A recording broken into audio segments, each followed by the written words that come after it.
Hello, welcome to Working on Fire News. I'm your host with the most, Natasha DeSantis. Whoa. That's my line. Let's get that straight.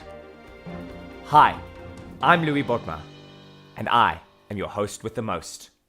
In the news this week, all Working on Fire members will take part in a WAF census.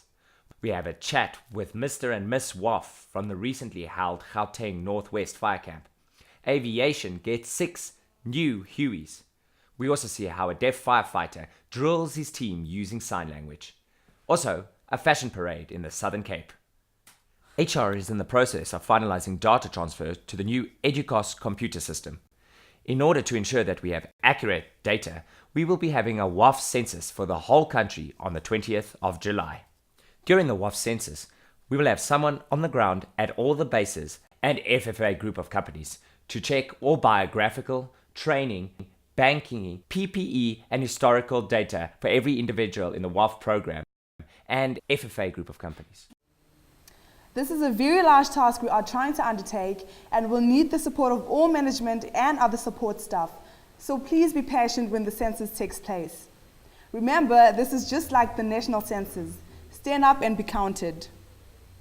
We now have our story on Mr. and Miss WAF, Gauteng Northwest.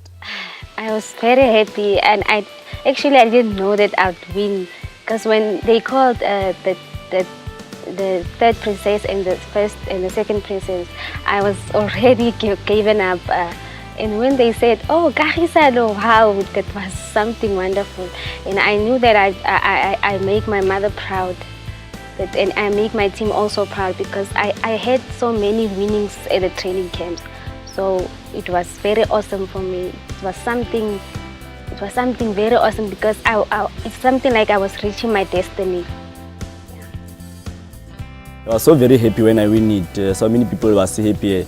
My crew members at the Prospan base, they were so happy for what I've done. They tell me that they need my cell number to call me when I'm at my base there. So I tell them, no, I can't give you my cell number because my girlfriend will beat me when I'm... A team building event was held in the Southern Cape region on the 15th of June at the Witfontein base in George. 130 firefighters, 7 base managers, base partners, and 15 provincial management staff participated. The event had various training components and activities which focused on self and group discipline, communication, strategic thinking, and leadership. The most memorable of the day's activities was recognizing our beneficiaries with disabilities, being given the spotlight and being in charge of their team in a team drill exercise. Everyone's hearts were warmed by Randall Wagner, storekeeper from the Farley team, who is deaf and can't speak, who stood up in front of all the teams, and with support of the crew leader, Chantal France, he drilled his team using sign language. He struggled at first, but did not give up. He walked away with the trophy for best storekeeper for his never say die attitude. We now hear from aviation about the 6 new Hueys. We started with the chili process approximately 2 years ago. The first time was December before last. 2010. Yeah. December We sent Dean 2010. over there. We're going to have a look at the aircraft initial inspection. It was a good month's work, and the Chileans helped us a lot. They did a lot of work preempting me coming over. And once I got there, it was then my responsibility to make sure all the components were packed, all the documentation was packed, all the things were packed correctly, and I was happy with it. That took about 10 to 12 days.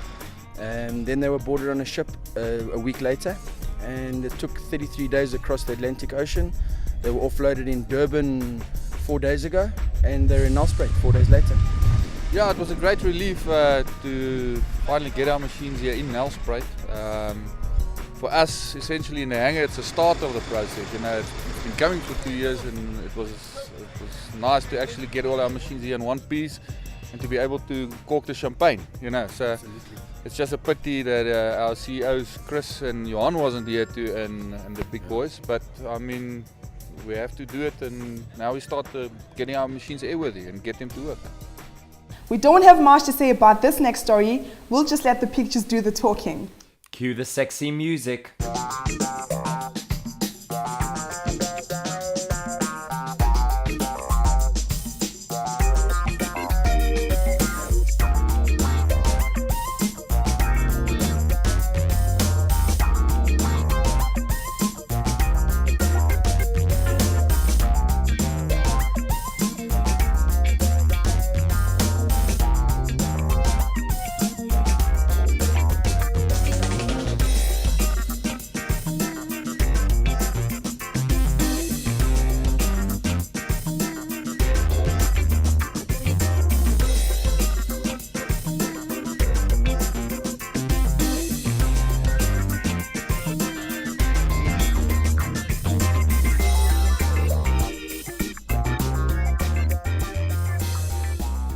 And that's the news for this week.